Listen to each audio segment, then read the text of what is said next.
Bem, mais uma vez nos reunimos para o estudo do Livro dos Espíritos, hoje dia 7 de março de 2022, segunda-feira.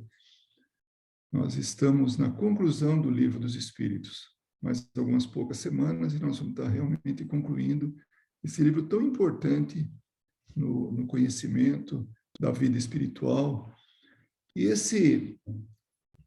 a nossa relação com a vida espiritual, né? Naturalmente. E agora a gente começa a perceber, é como se voltássemos um pouquinho no tempo através da conclusão. Então vamos vendo o que Kardec nos orienta, o que ele nos diz com relação à conclusão do Livro dos Espíritos.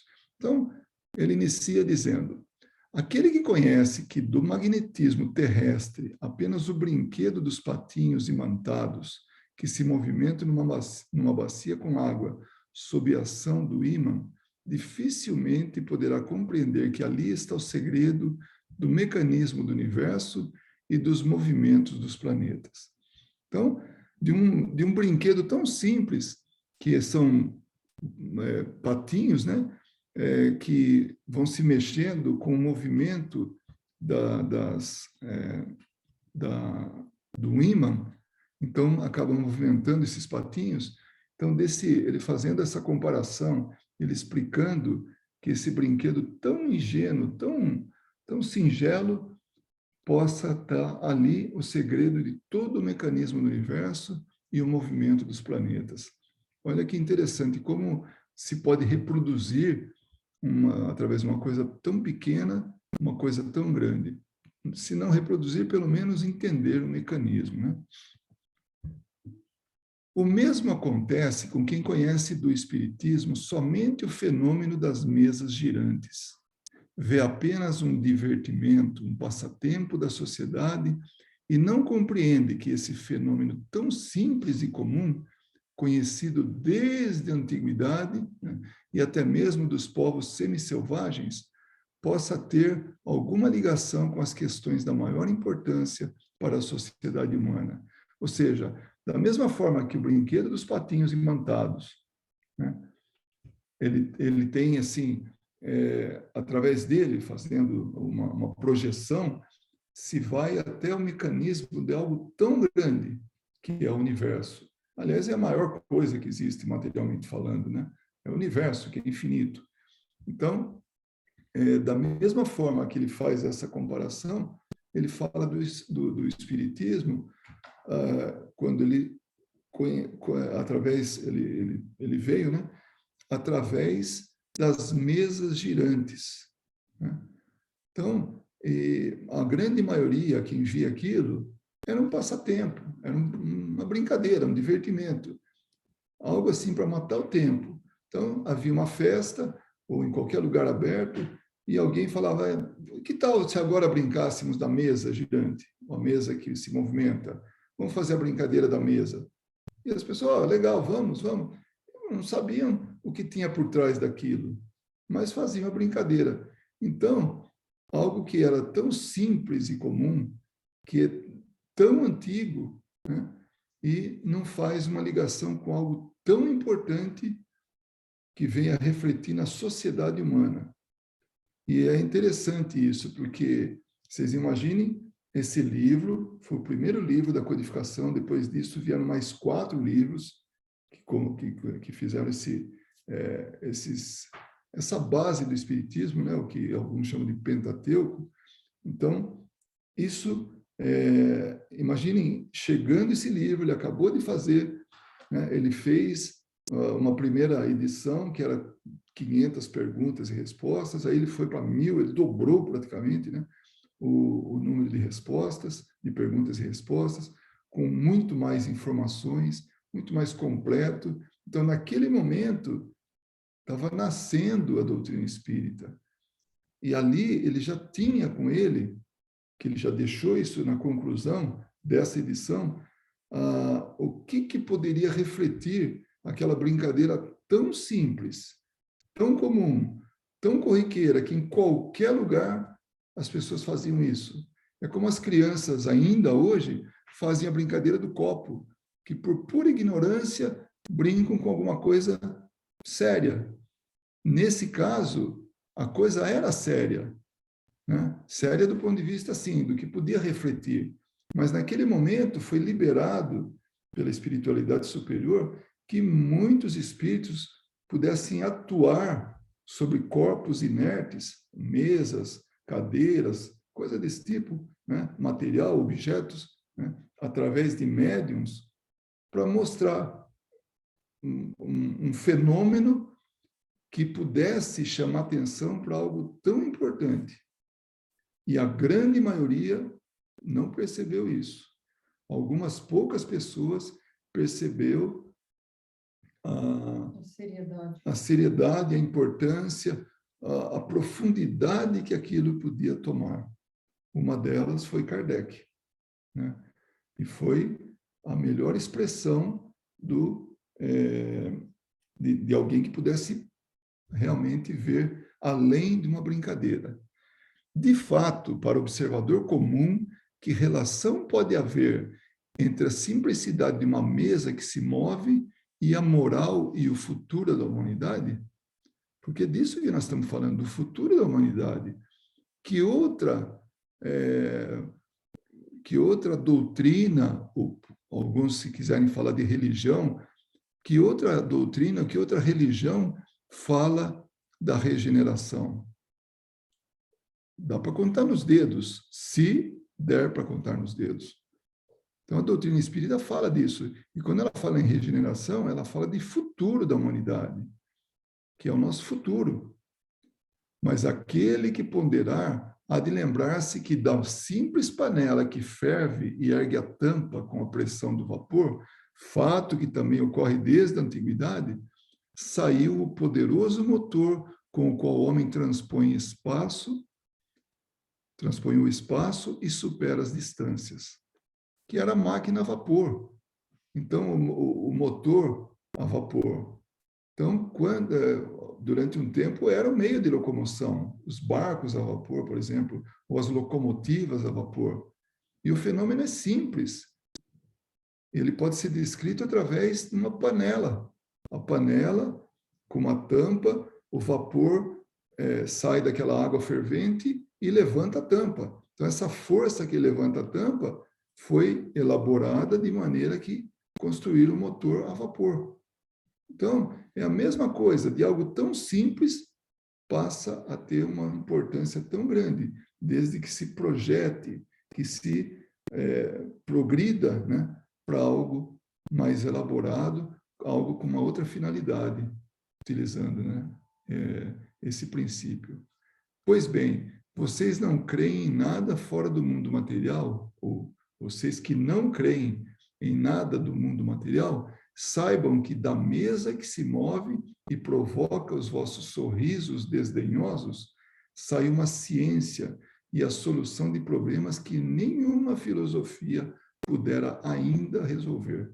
Então, naquele ano, 1857, que era o ano que foi lançado esse livro, né? Então, mais ou menos em torno daquela época, ainda, né, a solução de problemas que nenhuma filosofia pudera ainda resolver. Até então.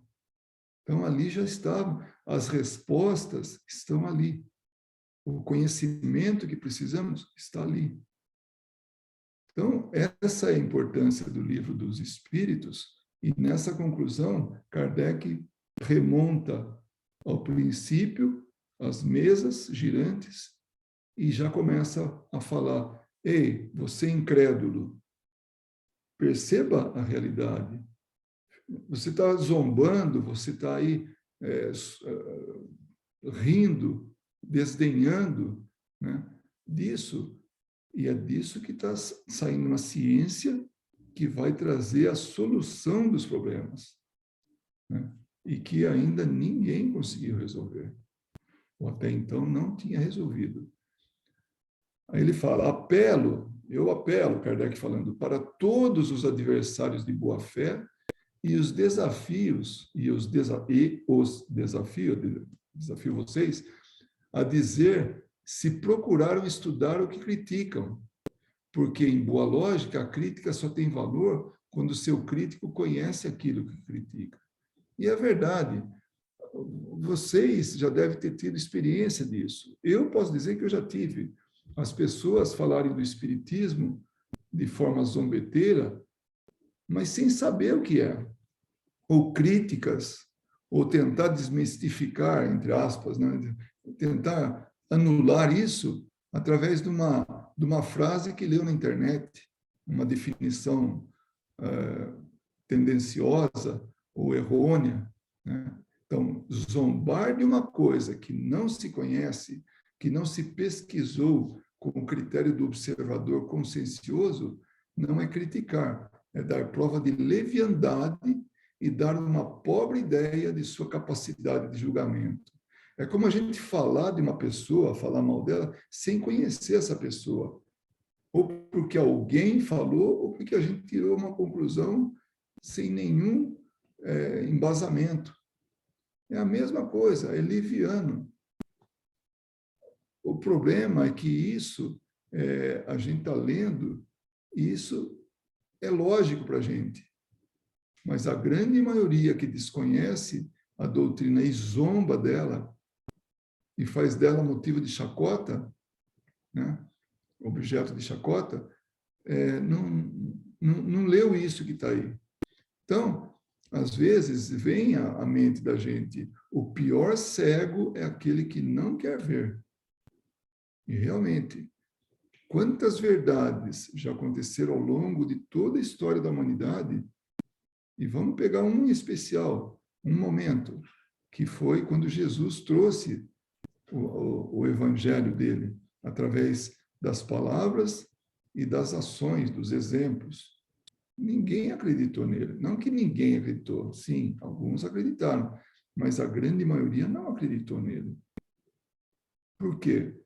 Porque zombava sem saber o que representava, o que queria dizer, aquilo que ele falava. Certamente, se tivéssemos apresentado essa filosofia como uma obra de um cérebro humano, ela teria encontrado menos desprezo e receberia as honras do exame daqueles que pretendem dirigir a opinião pública. Mas ela vem dos espíritos. Então, espírito é coisa é místico, é algo assim que não tem a ver com a realidade. Não existe. Isso é crendice, do ponto de vista geral. Então, mas se viesse da cabeça de alguém, se alguém falasse alguma coisa, aí sim poderia haver crédito, porque não foi o espírito que falou, não foi o espírito que revelou. Então, é um absurdo isso, que absurdo. É com muito custo que lhe dispensam um de seus olhares. Julgam apenas pelo título, como o macaco da fábula julgou a nós pela casca. Ignorem sua origem, como queiram. Supõem que esse livro seja obra de um homem e digam conscientemente se, após uma leitura séria, encontram nele motivo para a zombaria.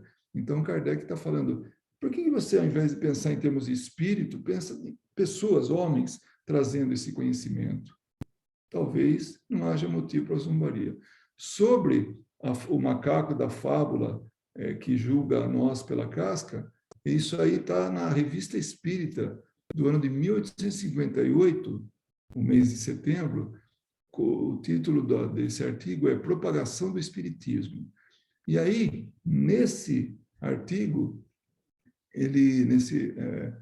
nessa Revista Espírita, né, desse mês, ele traz, então eu tirei só o trecho que importava lá, que era a macaquinha, o macaco e a nós, né?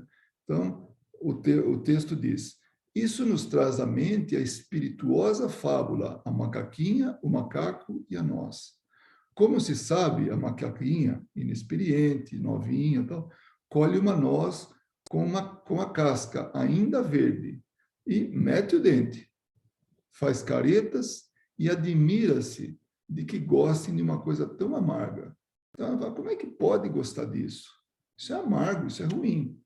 Já um macaco velho, experimentado, menos superficial e, por certo, profundo pensador da sua espécie, apanha nós, quebra nós, limpa, tira aquela membrana, né? e come-a, e a considera deliciosa. Disso decorre uma grande imoralidade dirigida aos que julgam as coisas novas apenas pela casca.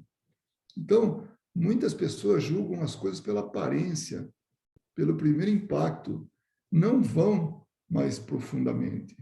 Kardec, quando conheceu a doutrina, quando conheceu as mesas girantes, a doutrina foi ele que compilou, né, com a ajuda dos espíritos, né, e daqueles precursores dele, aqueles que há alguns anos já estavam fazendo anotações daquilo que estavam vendo. Muitas anotações. 3 anos de anotações, que ele teve que dar um trabalhão lá para poder organizar tudo aquilo. Então, algumas pessoas e ele. Quando entraram em contato com isso, foi um impacto. Mas a maneira desse macaco mais experimentado, né? Mais profundo pensador, ele foi e explorou mais aquilo. E ele percebeu que atrás daquilo tinha alguma coisa muito maior do que simples movimentos de mesa. Então, ele achou que era um efeito inteligente que não podia acontecer se não tivesse uma causa inteligente. Porque aquilo estava conversando com as pessoas. Não estava só se mexendo, que era a brincadeira de todo mundo de salão, né? Então, aí a gente já leu esse da casca aí, né? Da noz. Então, o segundo item, né, da conclusão. O espiritismo é o adversário mais terrível do materialismo. E realmente, ainda que a gente não esteja totalmente aderido a isso, ou seja, a deixar mais o material e buscar mais o espiritual, nós sabemos disso. Que o espiritismo nos orienta a perceber que o materialismo, o que seja material em nossas vidas, são recursos de aprendizado moral, são recursos de aprendizado intelectual. É tudo aquilo que a gente leva com a gente. Então, tudo que é material fica, tudo, tudo, tudo. E se amanhã não tiver mais, por algum motivo, esse planeta inteiro, ele se dissolva que nem, sei lá, sabe, sublime, né? Acabou, né? O espírito sobrevive à matéria. Então, veja, eu estou indo no exemplo mais trágico, aí, né? Mais extremo, que é para justamente a gente ter em mente que o material, ele é ferramenta, ele é recurso de aprendizado. Então, o espiritismo, ele é adversário do materialismo. Ele propaga a importância do espiritual em detrimento do material. Então, não é de admirar que tenha os materialistas como adversários. Então, se ele é adversário do materialismo, os materialistas são adversários do espiritismo. Mas como o materialismo é uma doutrina que poucos se atrevem a confessar abertamente, né? Porque as pessoas, de algum jeito, acreditam em alguma coisa. É difícil aquele que, não, é só isso, acabou, morreu, acabou. Tal. Tem bem menos gente nessa linha de raciocínio do que naquela de acreditar que alguma coisa tem, né? Mas como o materialismo é uma doutrina que poucos se atrevem a confessar abertamente, prova de que não estão seguros de suas convicções e são denominados por essa insegurança. Eles se defendem com o manto da razão e da ciência, o que é estranho. Os mais descrentes até mesmo falam em nome de sua religião, ou da religião, que também não conhecem e não compreendem, como o Espiritismo. Então, as pessoas, elas não têm essa confissão aberta sobre ser realmente materialista. Seu ponto de ataque se concentra principalmente no maravilhoso e no sobrenatural que não admitem. O quê? Milagre? Não existe milagre. Realmente não existe. Só que a gente precisa entender o que é de verdade o milagre, o que está sendo chamado de milagre. De acordo com eles, o Espiritismo, estando fundado no maravilhoso, não passa de uma suposição ridícula. Então é levado tudo para o místico, né? Para algo assim que não tem fundamento. Então, quando esse adversário do Espiritismo ele se manifesta, ele mostra, ou ele procura demonstrar que o Espiritismo é suposição, não tem nada aí que seja fundamentado. Eles não pensam que ao condenar sem restrição, condenar e pronto, não tem prova, não tem nada, é condenar e pronto.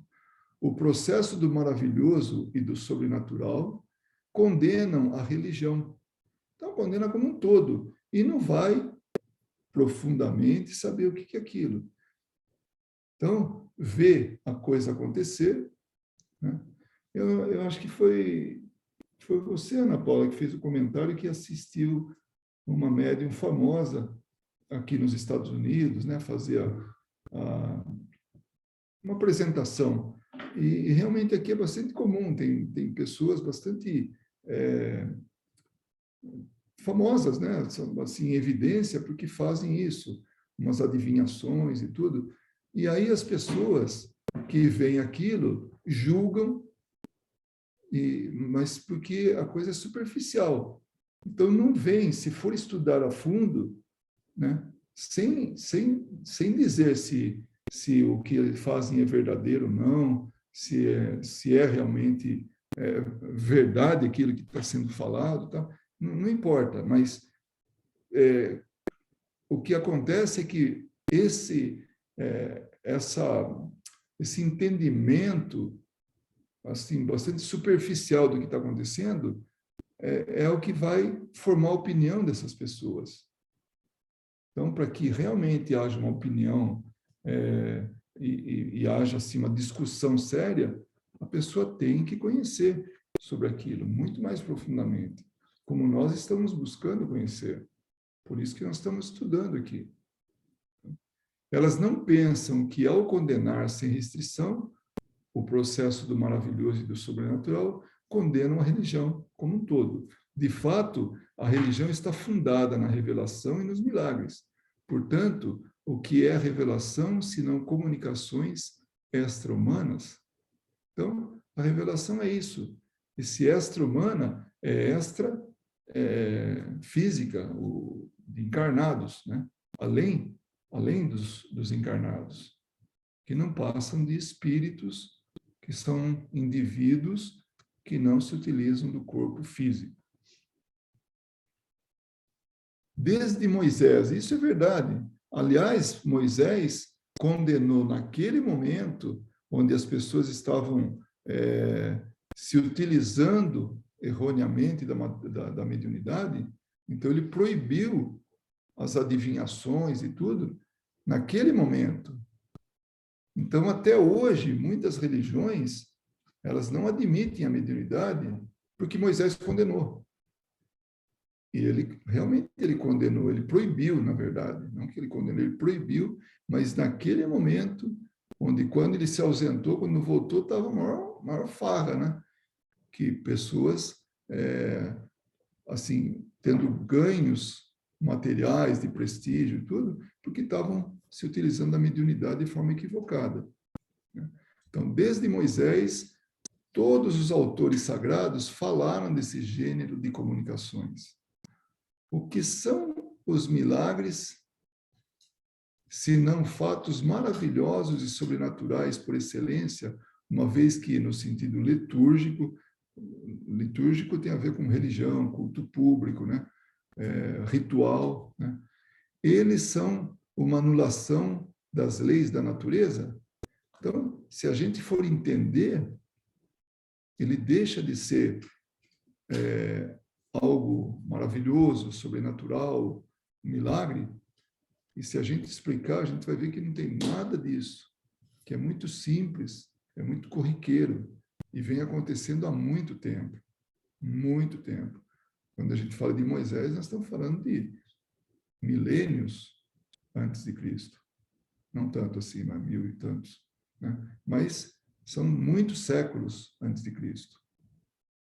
E depois de Cristo tem mais 20 séculos. Então, há muito tempo que se ouve falar nisso, e até hoje, e não tem nada de sobrenatural, não tem nada de maravilhoso, desde que se conheça. Mas não é sob esse ponto de vista que devemos encarar a questão. O Espiritismo não tem de examinar se existem ou não milagres. Se em certos casos Deus pôde alterar as leis eternas que regem o universo, o Espiritismo deixa toda a liberdade de crença em relação a isso. Então, as leis de Deus são imutáveis. Se alguém acredita nisso, acredita que Deus mudou, de repente, digamos assim, por qualquer motivo, Deus inverteu a rotação da Terra, né? Olha o absurdo que eu estou falando, por favor, entendam bem. Primeiro que Deus não faria uma coisa dessas, né? E segundo, imagina a inércia que tem atrás de tudo isso. Se parar, só de parar a Terra, já muita coisa sai do lugar, né? É que nem um carro em movimento, quando freia, vai tudo para frente, né? Então, quando a gente, um ônibus, né, na verdade, né, quando freia, está em alta velocidade, freou, vai tudo para frente. Então, se Deus tem ele alterou as leis dele, então o Espiritismo vai falar, acredite no que quiser.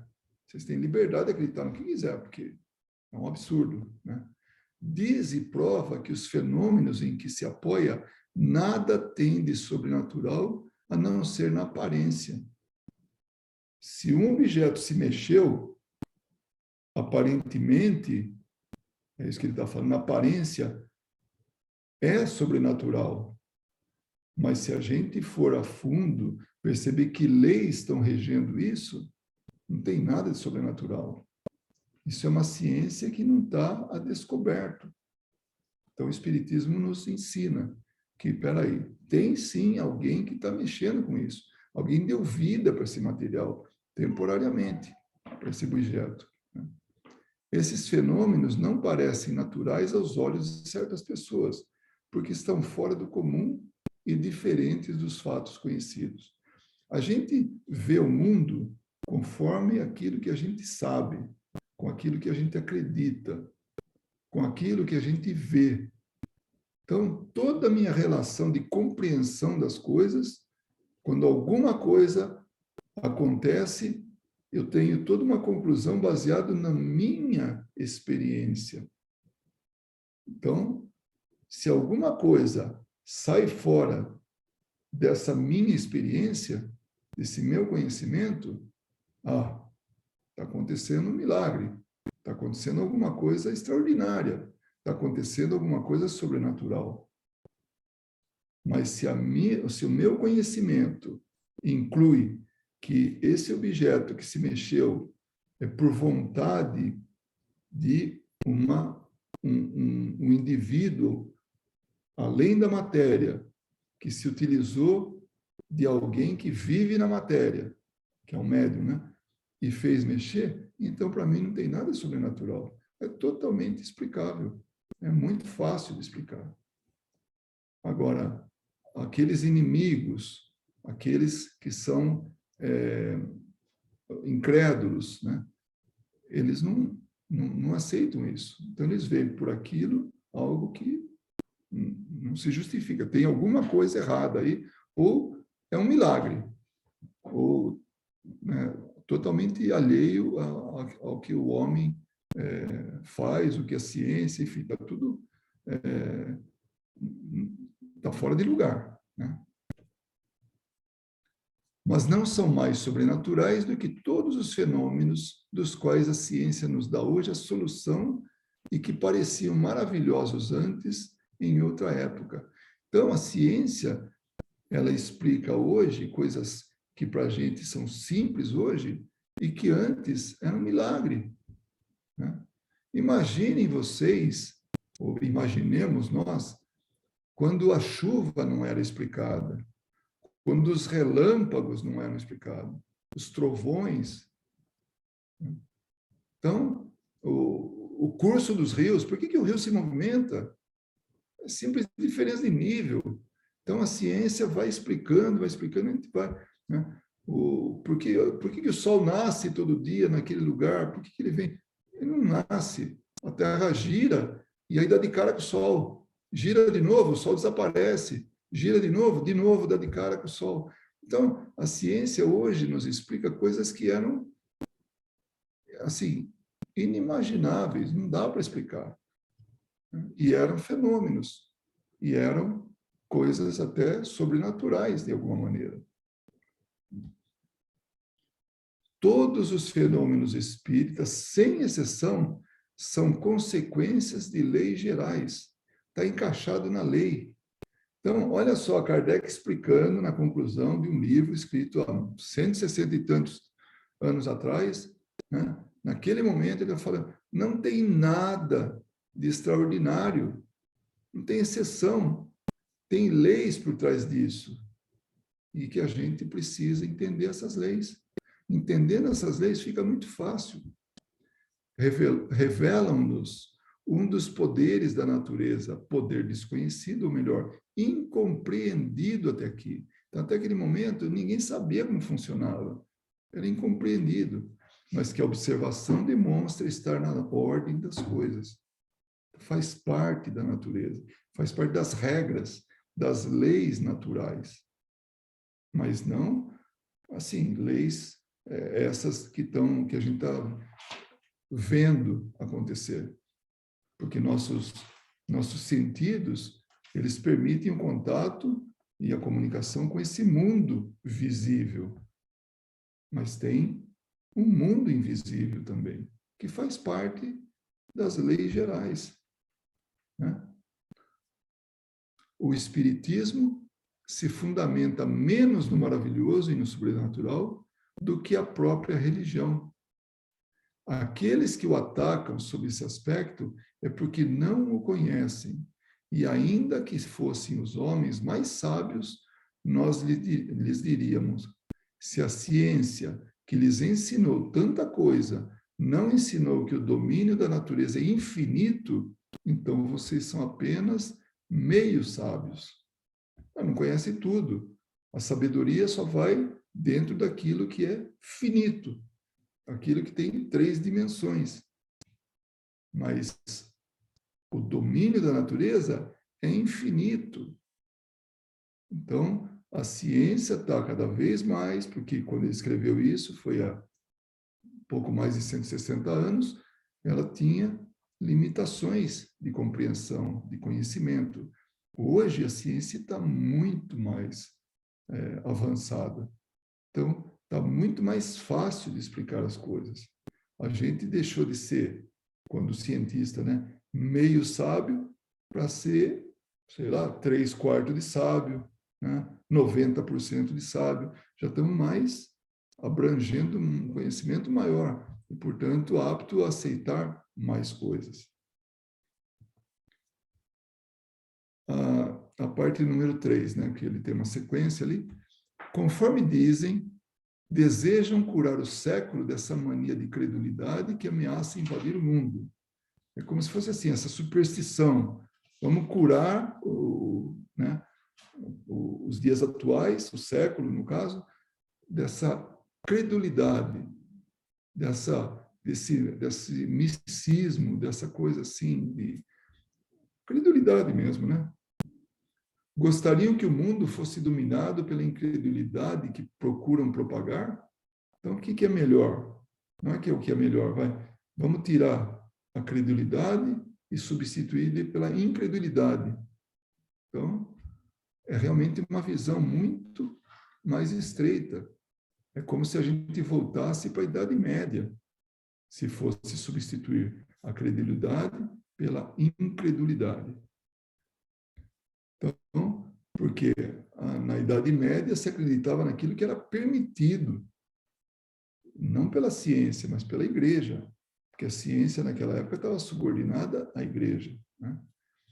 Não é por causa da ausência de toda crença que se deve atribuir o relaxamento dos laços de família e a maior parte das desordens que minam a sociedade. Então, tirando essas crenças, acaba refletindo aí nos laços de família, relaxando ele, né? E aí as desordens vêm e a sociedade pode ser afetada naturalmente. Ao demonstrar a existência e a imortalidade da alma, o Espiritismo reaviva a fé no futuro, levanta os ânimos abatidos, faz suportar com resignação as contingências da vida. Então aí tem tudo junto, ó, esclarecimento, tem fé, crença no futuro, consolo, resignação, aprender, né, a ser resignado. Então, tudo isso, quando o Espiritismo nos trouxe o conceito, a realidade da imortalidade da alma, nossa, se abriu um horizonte enorme, que é o que a gente falou no começo. Então, hoje, a gente falar de regeneração de uma sociedade, de uma humanidade, né, é isso. A gente está falando de futuro, é uma consciência que não é todo mundo que nos dá isso, não é qualquer doutrina, não é qualquer filosofia que vem nos dar isso. Duas doutrinas se defrontam, uma que nega o futuro, a outra que o proclama e o prova. Uma que nada explica, a outra que explica tudo, e por isso mesmo se dirige à razão. Uma chama a razão, a outra, não, nada disso, não tem explicação. Uma é a confirmação do egoísmo, a outra dá uma base à justiça, à caridade e o amor, e ao amor de seus semelhantes. Olha aqui quantos extremos tem aí, né? A primeira mostra apenas o presente e aniquila toda esperança. A segunda, que é essa crença que o Espiritismo nos traz, consola e mostra o vasto campo do futuro. E aí, qual delas é a mais nociva? Aqui não traz futuro nenhuma, não apresenta futuro nenhum, né? E aniquila tudo, né? Ou aquela que mostra o futuro, que consola, que esclarece. Então, vocês estão vendo Kardec mostrar a lógica da doutrina espírita, a lógica do que foi visto depois de 1019 questões e respostas. E muitas delas tiveram desdobramentos. A mesma pergunta desdobrou numa segunda, que desdobrou numa outra, relativa ainda a essa primeira. Talvez uma terceira ainda, como já vimos. Então, depois de tudo isso, ele está falando, olha, está aqui, ó.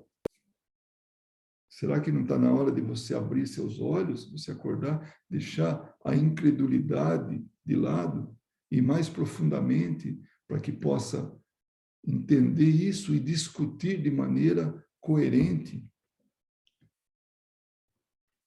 Dentre as mais descrentes, certas pessoas se fazem apóstolos da fraternidade e do progresso. Então, entre os descrentes tem esses aí. Não, vamos trabalhar a fraternidade, vamos fomentar o progresso, né? Mas a fraternidade pressupõe o desinteresse, a renúncia da personalidade. Então, olha o que a fraternidade exige, né? Desinteresse e a renúncia da personalidade, né? A vaidade, tudo isso. Portanto, para a verdadeira fraternidade, o orgulho é uma aberração. E é mesmo. Não dá para ser fraterno se a pessoa é orgulhosa, se a sociedade está assim, imbuída, ou está assim, maculada, ou está envolvida com orgulho. Com que direito se impõe um sacrifício àquele a quem dizem que tudo estará acabado quando morrer, que amanhã talvez não será nada mais do que uma velha máquina desmantelada e jogada fora? Então, por que eu vou me sacrificar? Por que eu vou deixar de lado tudo isso que eu gosto? todo esse envolvimento com o materialismo, com as paixões, com tudo isso, se amanhã vai acabar tudo. Então, deixa eu aproveitar, né? Que razão terá ele para si mesmo impor uma renúncia qualquer? Como é que vai renunciar? Não tem razão, não tem motivo para isso. Deixa como está. Muito melhor. Não é mais natural que durante os breves instantes que lhe concedem, ele trate de viver o melhor possível? Então, tá normal. Deixa eu aproveitar, deixa eu viver muito bem a minha vida. Daí vem o desejo de possuir muito para melhor desfrutar. Então, percebem como essa frase vem ao encontro do materialismo? É possuir, possuir, possuir, porque assim eu vou poder desfrutar. Então, não tem fraternidade, não tem caridade, não tem nada disso. O que tem é ambição, o que tem é esse desejo de amealhar cada vez mais e mais. Né? Desse desejo nasce a inveja contra os que possuem mais que ele. E dessa inveja, para a vontade de se apossar do que é dos outros, basta apenas um passo. Não é assim? Poxa, eu quero ter o iate que meu vizinho tem. Né? Então vem a inveja. Quero, eu desejo ter igual. Puxa, mas e que tal se eu pegar esse iate para mim? Então é isso que ele está falando. Para se apossar do que é dos outros, é só um passo. E o que detém ele? A lei? Mas a lei não abrange todos os casos. A lei, muito bem trabalhada, ela tem escapatória, tem jeito, tem atenuantes, tem tudo aí que dá para poder se tomar vantagem dela. Né? Dirão que é a consciência o sentido do dever, mas sobre o que baseiam o sentimento do dever? Então, para aquele que está envolvido nisso, não tem sentimento de dever, né? Já que ele quer viver o melhor possível. Restará a esse sentimento uma razão de ser se estiver ligado à crença de que tudo termina com a vida? Então, a razão de nada adianta, vai acabar tudo mesmo. Né? Apenas uma doutrina é racional nessa crença, cada um por si. Então, quando se trata disso, que não tem futuro, não tem nada disso, então, essa é a crença, esse é o que todo mundo acredita, é cada um por si. Então, é concorrência, é tirar do outro, é tirar a maior vantagem possível, é usufruir. Então, é isso que ele está dizendo aí. As ideias de fraternidade, consciência, dever, humanidade e até mesmo de progresso são apenas palavras vãs. Então, percebe que ele tá trazendo que o Espiritismo é contrário a tudo isso. Ele vem trazer razão para tudo isso que uma pessoa que não tem esse conhecimento, essa esperança, essa fé, né, ele vai tomar partido, não, vai tomar vantagem de tudo. Vocês que proclamam semelhantes doutrinas não sabem todo o mal que fazem à sociedade, nem por quantos crimes assumem a responsabilidade. Mas o que falo sobre responsabilidade? Para o descrente, isso não existe. Ele presta homenagem apenas à matéria. E olha, tem muita coisa que dá para hoje tomar como exemplo. Atitudes de governantes, seja na forma de conduzir uma nação, seja governante que lidera uma nação para ir guerrear com outras. Eu não estou falando assim só do que está acontecendo hoje, mas que tem acontecido. Então, Kardec está falando dessa responsabilidade. E tudo isso está voltado para quê? Orgulho, vaidade, ambição, Tudo isso, que tem a ver tudo com o material. Ninguém, é bom que a gente sempre lembre disso, ninguém faz apologia à pobreza, né? Larga tudo, viver só com a roupa do corpo, né? Não é isso. Ninguém nunca condenou isso. Mas fazer disso não um meio, mas um fim, a pessoa quer aquilo, aquilo é o desejo dela, ela trabalha para isso, ela vive isso, né? Acumulando aquilo que ela não vai levar como espírito imortal que é. Então, é um contrassenso e é ignorância pura, porque aqueles que tomam decisões como essas que nós falamos, de condução de povos, condução de nações, levar para a guerra, esse tipo de coisa, com conhecimento, eles jamais fariam uma coisa dessa, ou eles, né? Jamais fariam esse tipo de coisa. Não tomariam essa decisão por nada desse mundo, porque a consequência é grande, porque tem muita responsabilidade envolvida. Então, percebem como Kardec está preocupado, e ele começa esse momento do Livro dos Espíritos, essa conclusão, falando exatamente disso.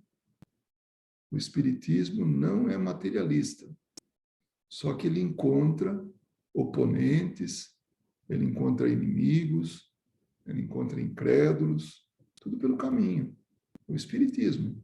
E quem se associa, quem absorve, quem vai de encontro ao Espiritismo, tem que lembrar que deve estar preparado para isso. Chacota, zombaria, discussões sobre aquilo que é o conhecimento deles, né, desses incrédulos. Então, esse é o recado de Kardec na conclusão, né?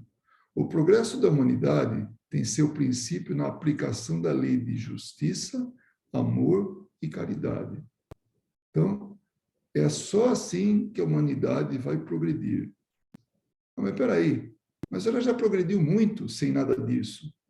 Olha onde nós chegamos, olha os nossos computadores, olha a nossa, os nossos telescópios, olha nas profundezas do mar, até onde a gente já chegou, olha quanta coisa, né? Mas ele não está falando no progresso da humanidade só intelectual, ele fala do moral também. Então, o crescimento, no fim das contas, o nosso progresso é moral, né? E para isso, tem que passar por esses caminhos, aplicar a lei de justiça, amor e caridade. Essa lei está fundada na certeza do futuro. Se lhe tiram essa certeza, tiram a sua pedra fundamental, o alicerce. Então, essa certeza, para a gente, essa fé, né, no futuro, isso que faz com que a gente pise e tenha um chão, não afunde. Dessa lei derivam todas as outras, porque ela contém todas as condições da felicidade do homem. Olha onde é que Kardec chegou quando ele viu uma mesa se mexer. O que é isso, né? Quando alguém falou para ele, um amigo de mais de 25 anos, né, de amizade, um homem reto de caráter, falou, olha, queria te levar para uma reunião, você vai ver as mesas que giram e elas conversam com a gente, né? Ele falou, isso é coisa para fazer boi dormir em pé, né? Aí ele vai lá, viu, ele não deixou de lado, não falou, esse negócio de incredulidade de Kardec, não tem isso. Ele não era incrédulo, ele era analítico. Ele queria ver e depois analisar e depois concluir. Então, ele não foi lá para brincadeira. Foi lá tal, e viu aquilo, e viu as respostas, e começou a ficar, opa, tem coisa por trás disso aí. E olha, de movimento de mesa, onde ele chegou aqui? Dessa lei derivam todas as outras, porque ela contém todas as condições da felicidade do homem. E a felicidade do homem só é alcançada com a sua evolução moral, Então, de mesa girante para a evolução moral do homem. Olha que caminho que percorreu.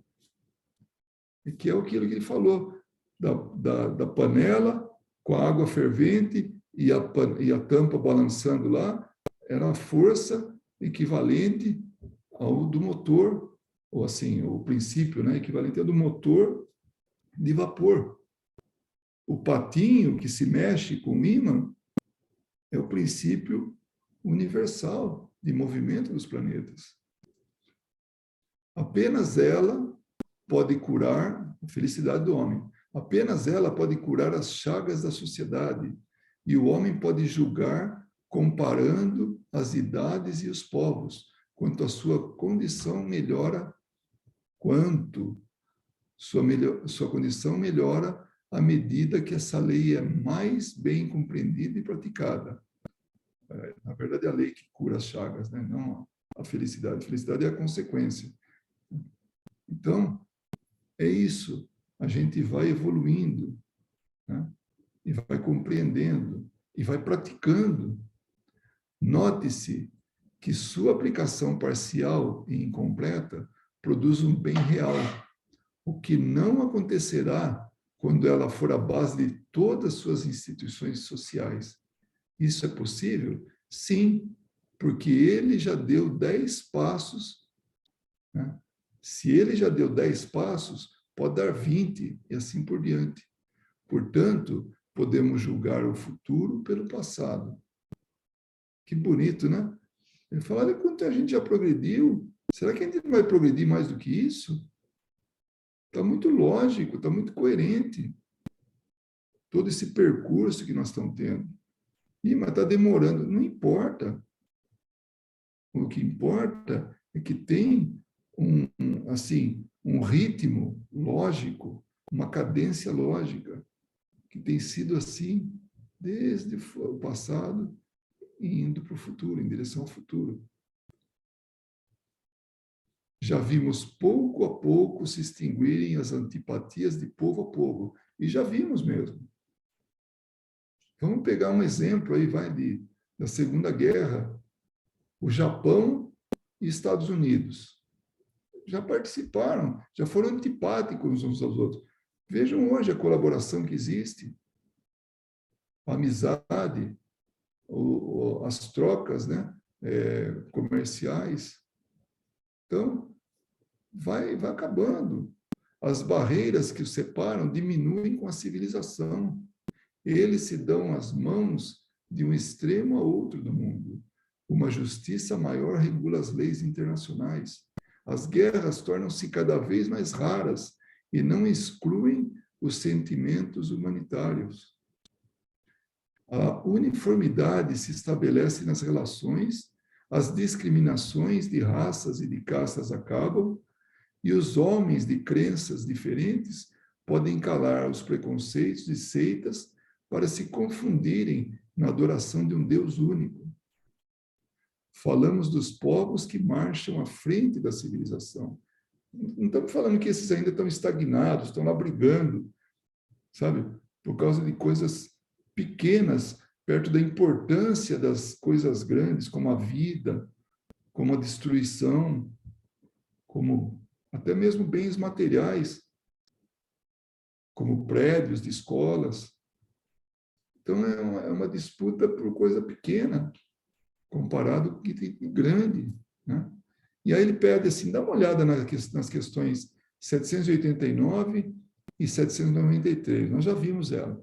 Uma está nas leis morais, né, que está no livro 3º, que fala da lei do progresso. Então, item 3, povos degenerados. Kardec pergunta, o progresso fará de todos os povos da Terra, o progresso fará que todos os povos da Terra se achem reunidos um dia formando uma só nação? Aí ele fala, olha, uma só nação? Não, que é impossível. Por que impossível? Porque tem diversidade de climas, né, costumes, necessidades diferentes que constituem as nacionalidades. Então, não tem jeito, não vai dar, né? Tornando indispensáveis sempre leis apropriadas a esses costumes e necessidades. Então, vai ter diferença. Entretanto, a caridade desconhece limites, barreiras, sabe? Divisões políticas, né? Geográficas. Então, a caridade desconhece limites e não distingue a cor dos homens. Então, a caridade não está nem aí com essas diferenças. Quando a lei de Deus servir de base à lei humana por toda parte, os povos praticarão entre si a caridade, como os indivíduos. Então, viverão felizes e em paz, porque nenhum cuidará de causar dano ao seu vizinho, e nem de viver às custas desse vizinho. Olha que interessante. Então, o progresso não vai reunir como se fosse uma única nação, mas sim, vai ter uma convivência muito boa, muito positiva, de ajuda mútua, de caridade mútua. Né? Aí a outra questão que ele manda ver, fala também das leis morais, né? Também da lei do progresso, é o item 3, povos degenerados. Por que indícios, ou por quais indícios podemos reconhecer uma civilização completa? Civilização completa, estamos falando de evoluído, tá? Aquela civilização que chegou no nível dela, assim, né, de realmente pode-se dizer, essa está evoluída, né? Pelo desenvolvimento moral. De novo, olha como os espíritos são claros, vira e mexe e fala a mesma coisa. Fala, nós progredimos moralmente, nós crescemos moralmente, nós nos desenvolvemos moralmente. No fim das contas, é moral.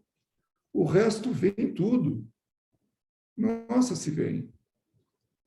Vocês acreditam que estejam muito adiantados, porque têm feito grandes descobertas e obtido maravilhosas invenções, porque se abrigam e se vestem melhor do que os selvagens. Todavia, não teriam verdadeiramente o direito de se dizer civilizados, senão quando houver banido da sociedade os vícios que a desonram, e quando viverem como irmãos, praticando a caridade cristã. Até então, serão apenas povos esclarecidos, que terão percorrido a primeira fase da civilização. Olha que coisa, a gente se acha, né? Mas não é o momento ainda. Descobrir grandes coisas, invenções, né? Assim, crescer em termos de tecnologia, não quer dizer grande coisa. Podem ver armamento nuclear. O conhecimento da fissão nuclear, esse conhecimento tão específico, é muito avançado. Nossa, se é. Mas para construir bomba? Então, será que realmente nós estamos adiantados? É como ele falou aqui, ó. Vocês acham que só porque se protegem, se abrigam em casas bonitas e vestem terno, que os selvagens não vestem, você acha que já estão evoluídos? Então, nós não estamos ainda no estágio de dizer, somos uma civilização completa. E agora vem também, de novo, Kardec lembrando disso. Apesar de todos esses aspectos, ainda estamos longe da perfeição. E ainda existem muitos resíduos antigos para ser destruídos, até que tenham desaparecido os últimos vestígios da barbárie. Isso que a gente vê hoje ainda é barbárie, é resquício de barbárie, invasões, tratamentos de pessoas, né? Mas esses resíduos poderão continuar contra a força irresistível do progresso, essa força viva que é ela mesma uma lei da natureza, não vai resistir.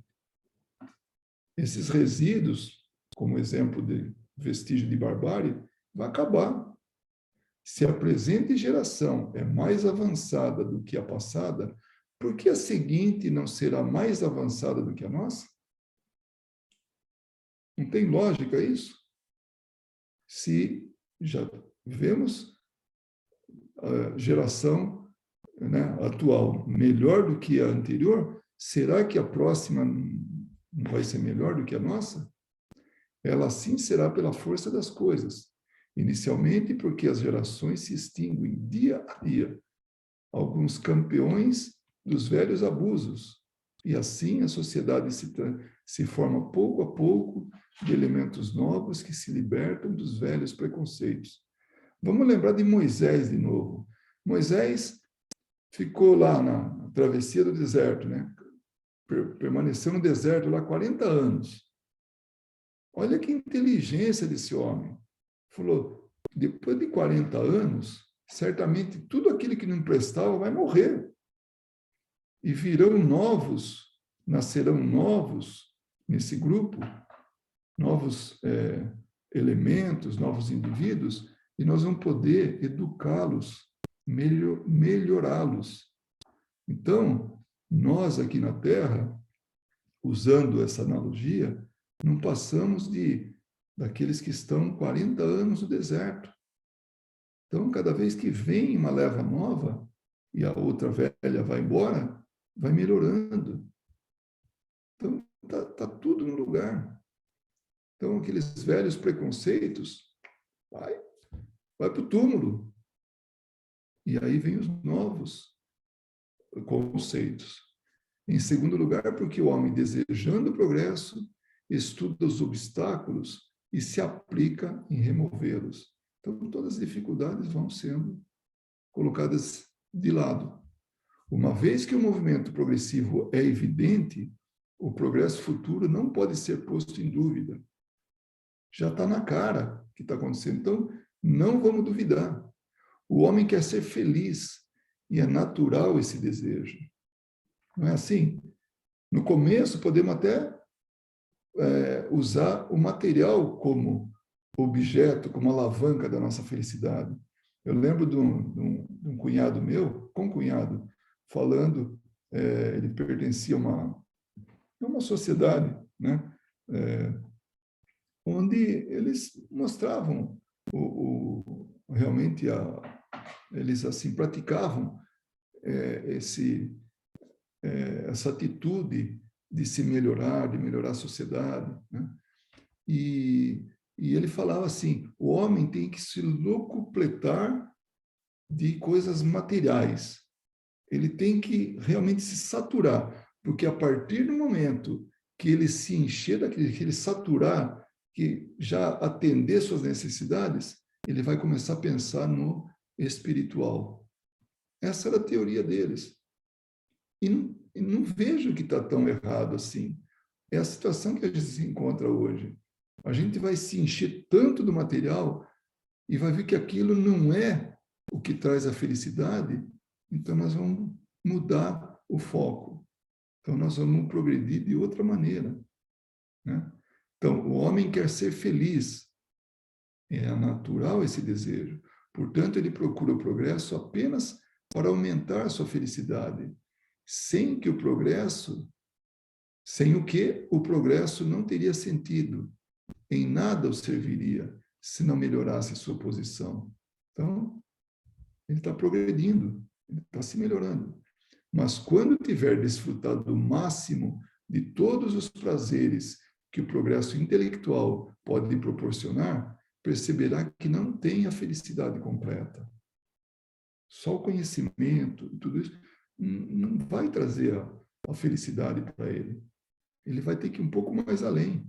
Reconhecerá que essa felicidade é irrealizável. Sem a segurança das relações sociais, é impossível. Essa segurança ele só encontrará no progresso moral. Então, pela força das coisas, ele mesmo conduzirá o progresso nesse sentido. E o Espiritismo será a mais poderosa alavanca para atingir esse objetivo. Então, esse conhecimento, a aplicação desse conhecimento que nós estamos hoje tomando contato, o que, na verdade, é assim, reiterando, essa conclusão está reiterando tudo que nós já estudamos ao longo de todo esse tempo, ao longo do Livro dos Espíritos. Então, Kardec foi perguntando, foi obtendo respostas e tudo, e agora nessa conclusão ele está dizendo, olha, está vendo? Depois de tudo que nós vimos, é isso. Vamos evoluir moralmente.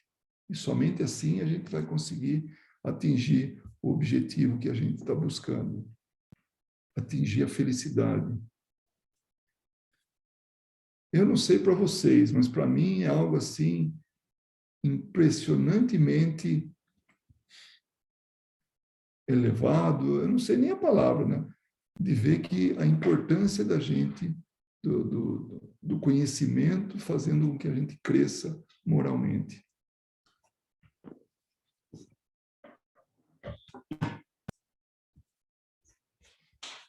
Nem mudei meu nome aqui, né? O nosso nome.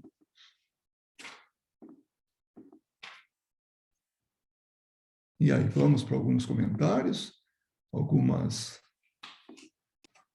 observações.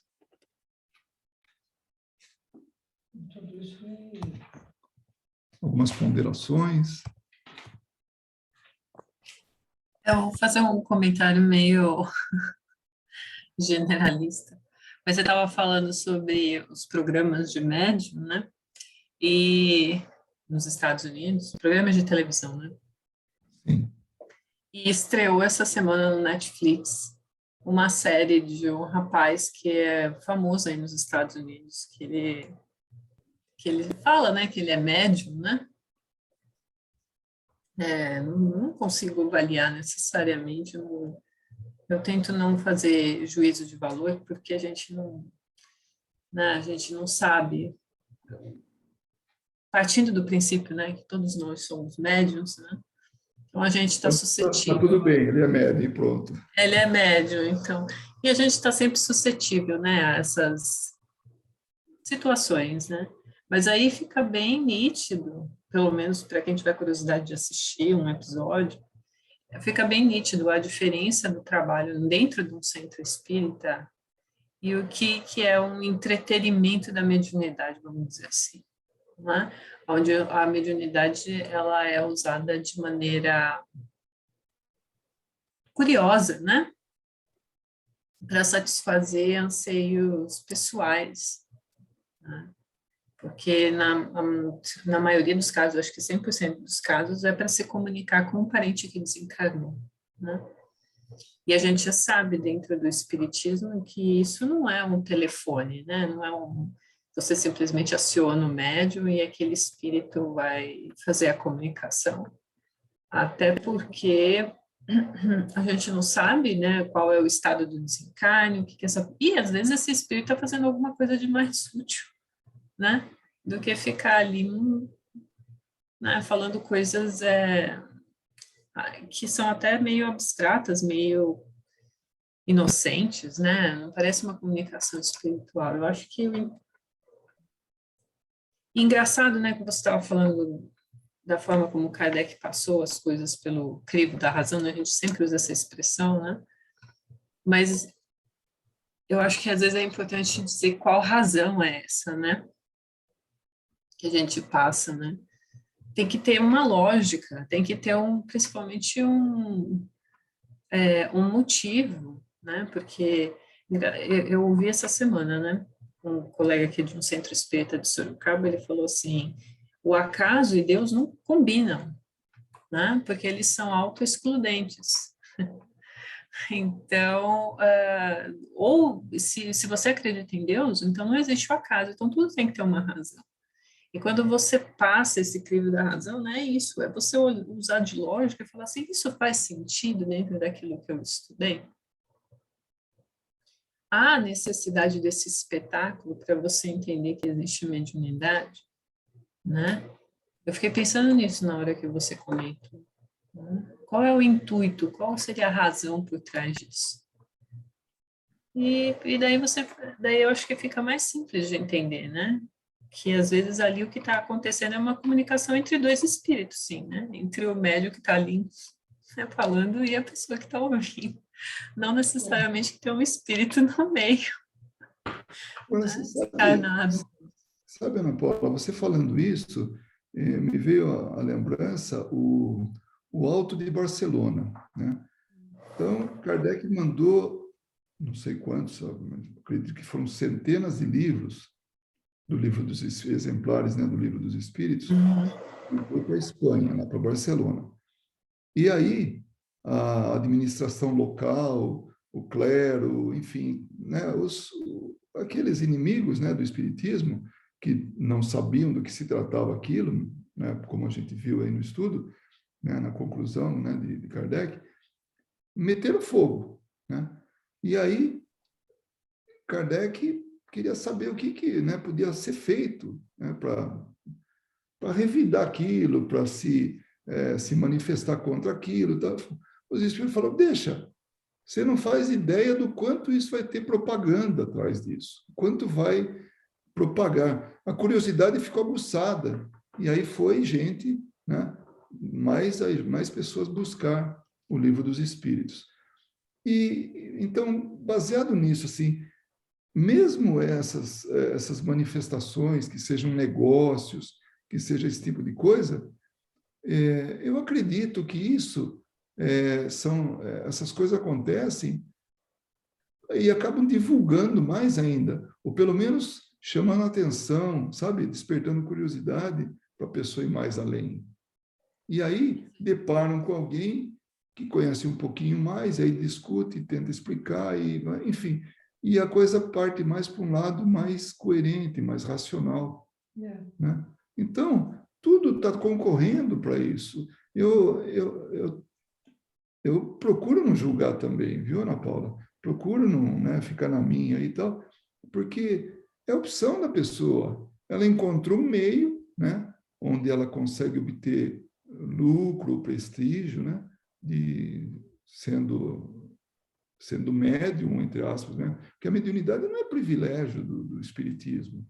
Mediunidade tem gente que nem sabe que é médium, tem gente que sabe e não quer saber, e tem de todo jeito, todo tipo.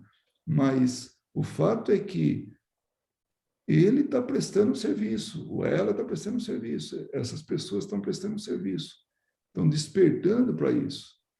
Ainda que seja na base da chacota, de tudo, tem gente que vê aquilo, tem gente que é crédulo. Não, eu estou conversando com meu pai, estou conversando com meu avô, meu bisavô.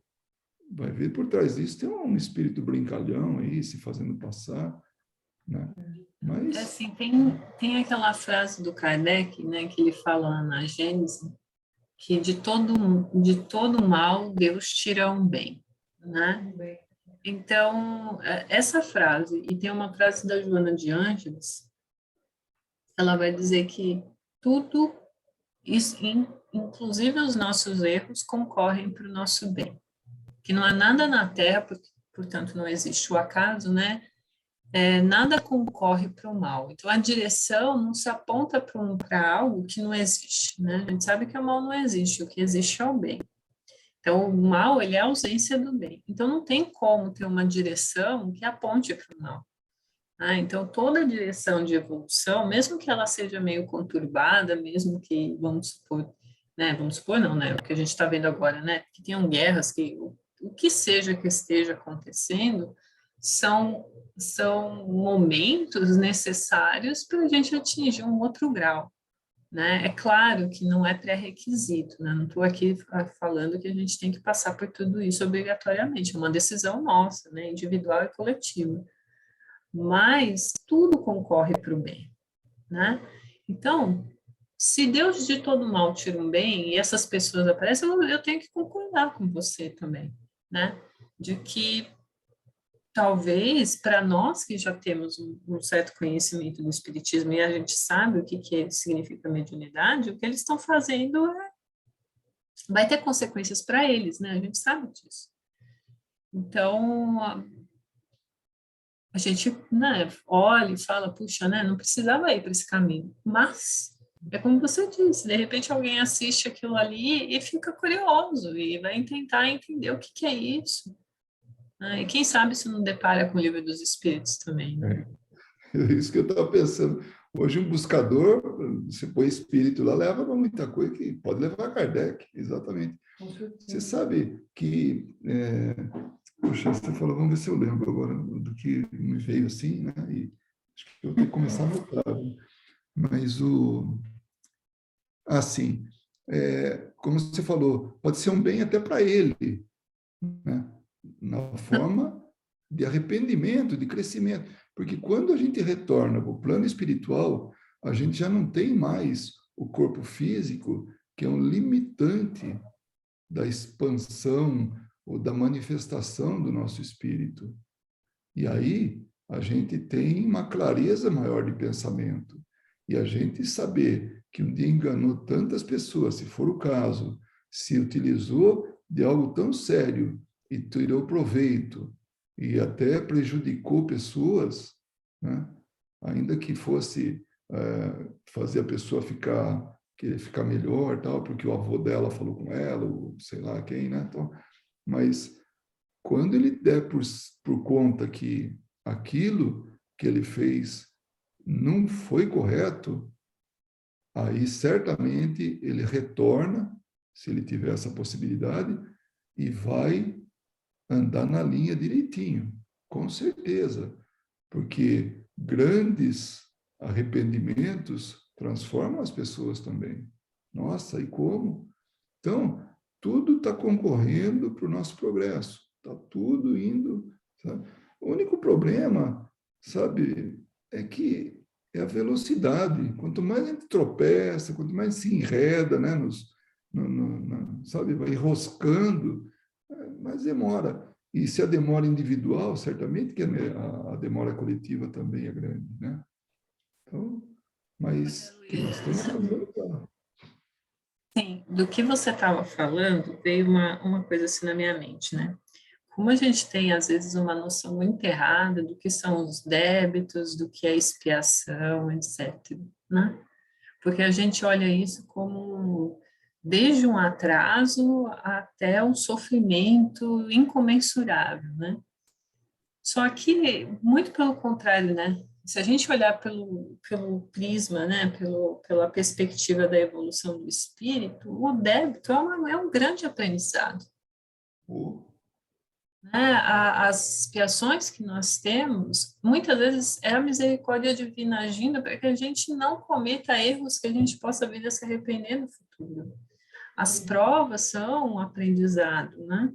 É que a gente é teimoso e acha que o nosso orgulho, o nosso egoísmo vai levar a gente para algum lugar. E a gente embaça a nossa visão achando que tudo que vai cercear o meu egoísmo e o meu orgulho é punição, é uma coisa ruim, é Deus me punindo, quando na verdade é o contrário. Então, para a gente perceber o quanto a gente ainda está aqui do que a gente chama de evolução. Agora, a velocidade é uma coisa assim particular, né? Porque para cada lugar, dependendo do ponto de referência, a velocidade é uma, né? Então, é aquelas coisas que a gente aprende em física que você fica lá meia hora tentando entender. Como assim, né? Depende do ponto de referência? Depende do ponto de referência. Às vezes, eu olhando para você, eu vejo que você está lento, mas outra pessoa olhando para você acha que você está rápido. Então, se a gente pudesse, né, ver toda a nossa história como espírito, a gente ia entender um pouco mais essa velocidade. Mas eu acho que toda demora, né, pensando que Deus é sábio, né, é onipresente, onipotente, né, justo, tudo que o Kardec fala lá no início do livro dos Espíritos, tudo que a gente passa é porque a gente precisa passar. Que se a gente não passasse por aquilo, a gente não seria o que a gente vai ser lá na frente. E é o que garante a nossa individualidade também, porque às vezes as pessoas pensam assim, vou me tornar angélico, e pensa que todo mundo vai ficar igual, né? Angélico igual, né? Não tem diferença. Acabou a minha individualidade, não. A gente continua sendo indivíduos, né? É no sentido do único, né? Não sei, desculpa estar me alongando, mas é que veio um monte de coisa assim na minha mente e eu estava querendo falar também. Mas, esse assunto era empolgante, ele é palpitante, né? Eu, pelo menos, nossa, eu curto isso. Mas vamos ouvir as meninas aí, quem sabe tem algum comentário aí a respeito que possa acrescentar, né, para a gente. Pode ser pergunta também, né? Ah, sim. Qualquer.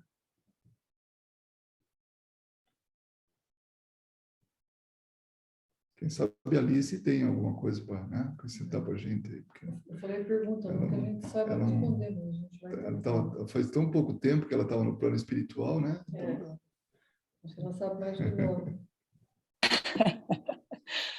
Então, nossa, muito legal essa parte, né, do Livro dos Espíritos. E uma coisa que me chamou bastante a atenção é porque quando a gente fala, né, do Espiritismo, muitas pessoas, assim, inclusive até o meu marido, ele respeita, assim, bastante, né, minha religião.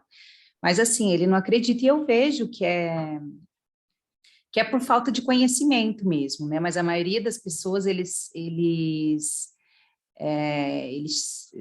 né, concluem a religião assim como algo sobrenatural, né?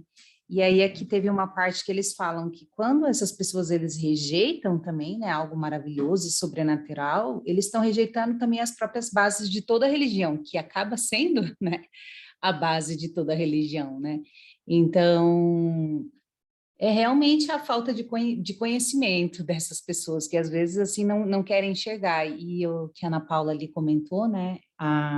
Às vezes, como eles querem chamar essa atenção, né? É mostrando algo sobrenatural, alguma coisa tão tão fora, assim, né, do comum, assim, né, às vezes eles fazem série, tem até aquela outra série, A Vida Após a Morte, ali do Netflix também, os primeiros capítulos foram legais, mas os últimos ali também, quando eles mostram a, né, essas médiums ali, todas também ganhando dinheiro, tentando se comunicar com alguns parentes, né, então como você também comentou, Luiz, eu também não estou aqui para julgar, né? Talvez eles nem saibam, né? Talvez essas pessoas realmente são médiums e eles acham que eles estão fazendo uma coisa muito legal, né? Às vezes eles nem conhecem o Livro dos Espíritos, né? Então a gente também é muito privilegiado por ter tido também, né, Chico Xavier ou vários médiums grandes no nosso país, né? Para ter difundido tanto essa religião lá. E eu vejo que aqui, eu não sei, é realmente falta de conhecimento, porque eles julgam algo como sobrenatural mesmo, né? E que não tem nada, né, de sobrenatural, é tudo tão maravilhoso para a gente que conhece, né? Que estuda um pouquinho. Eu também acho que para essas pessoas, eles podem ter algum conhecimento da mediunidade, mas eles não conhecem o Evangelho, né? Porque a mediunidade, se não for pautada no Evangelho, ela vira o quê, né? Vira isso aí que as pessoas cobram, né? Ela vira uma faculdade que se usa para angariar dinheiro, né? Falta o Evangelho. Por isso que na doutrina espírita tem pessoas que falam que pegam a ciência, né? Ou a filosofia e condenam a religião, né? O Evangelho, na verdade, né? Mas você tira o evangelho ou você tira a ciência, é uma mesa sem perna, né? Bamba, fica bamba, né? Ela tem esses três sustentáculos, né? Ciência, filosofia, ciência e religião. Mas eu acho que a mediunidade sem o evangelho, né? Não dá para se conduzir moralmente, né? Interessante, né, que a medicina fala que a mediunidade é uma manifestação da histeria, né? Interessante. E foi e isso ficou patente para mim porque a gente teve uma oportunidade que estava assistindo o filme Kardec, né? E e aí uma pessoa muito próxima da gente, médico, né, americano, ele assistiu o filme e ele viu tudo aquilo e tal, achou interessante no primeiro momento. E aí, à noite, eu acho que ele não dormiu à noite, ficou pensando aquilo, porque no dia seguinte ele falou: Eu sei o que aconteceu, histeria. Aquelas meninas tiveram manifestação de histeria. Elas falavam coisas que não eram dela. né? Assim, o elo dela e... Bom, eu nunca nem conheço esse processo e tudo. E aí depois eu vi que realmente andei fazendo uma pesquisa bem superficial e tal, e eu entendi que a medicina entende a mediunidade, né, o que seria a mediunidade para a gente, como histeria.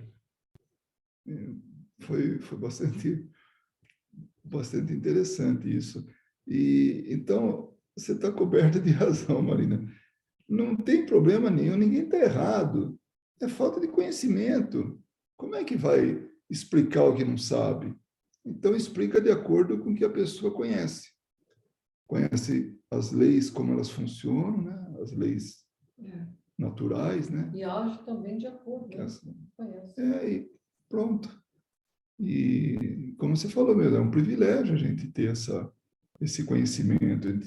Então, a gente, com certeza, aqui nessa tela, e mais alguns que se interessam, que vão poder estar assistindo, não vão querer fazer dinheiro com não com o conhecimento em si, mas com a manifestação, com o maravilhoso. Com a faculdade mediúnica. Porque sabe a importância, sabe a responsabilidade, né? Então, quando nós vamos fazer uma reunião mediúnica, nós espíritas, a primeira coisa que a gente faz é uma prece. Serena pensamento, serena o sentimento, eleva o pensamento, evoca bons espíritos. Então, aí, a partir disso, nós temos uma reunião séria. A partir disso, ninguém está querendo se promover, ninguém está querendo ganhar com isso, e tem uma utilidade por trás disso. Tem um objetivo fraterno, caridoso por trás disso. Ainda que seja do conhecimento só, pura e simplesmente. Que não deixa de ser, né? Para com a gente, para com os que estão participando ali. Chegamos ao final da nossa reunião, né? Passa rápido, né?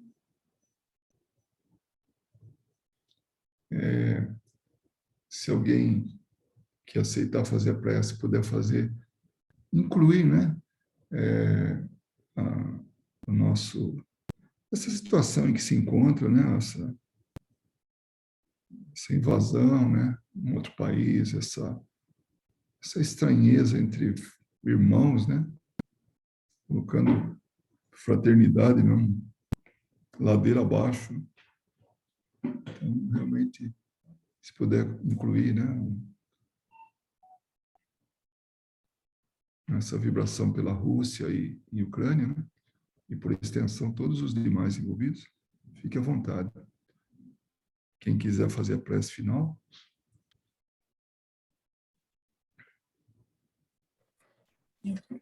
Eu posso fazer, se ninguém for fazer. Claro.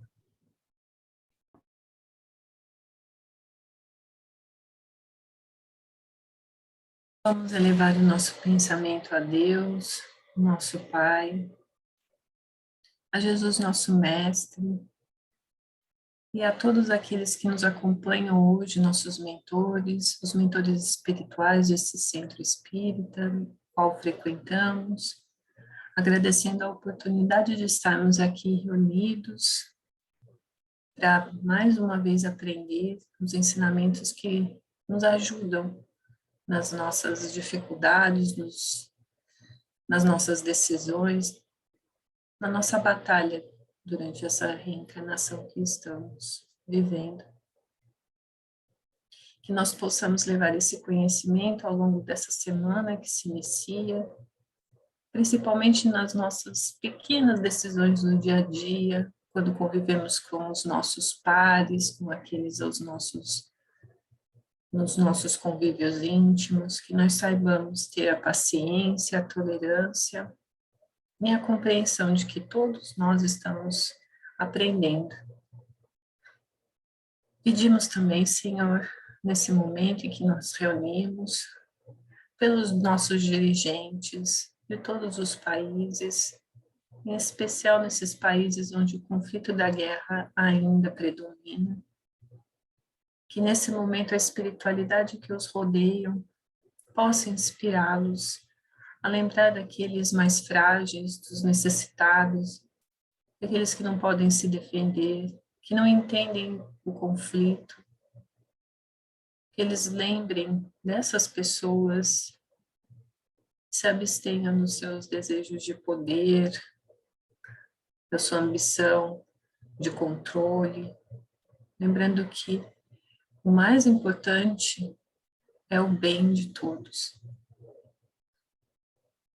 Que essas pessoas que estão vivendo nessas regiões também possam encontrar o amparo necessário, que não desistam, que não percam suas esperanças, porque às vezes a dificuldade se apresenta para que nós possamos aprender algo, mas a ajuda sempre virá no momento certo. Afinal, Deus está aqui por todos nós. Ele é nosso Pai, independentemente daquilo que acreditamos, independentemente daquilo que fazemos, Ele jamais deixa de ser o nosso Pai. Ele sempre nos ajuda nos momentos que a gente menos reconhece. Ele está sempre ali do nosso lado. Que essas pessoas possam se lembrar disso nesses momentos tão difíceis os quais elas estão vivendo. E assim, agradecidos mais uma vez de tudo que aprendemos hoje, encerramos a nossa reunião, esperando estarmos juntos novamente na próxima semana. Que assim seja.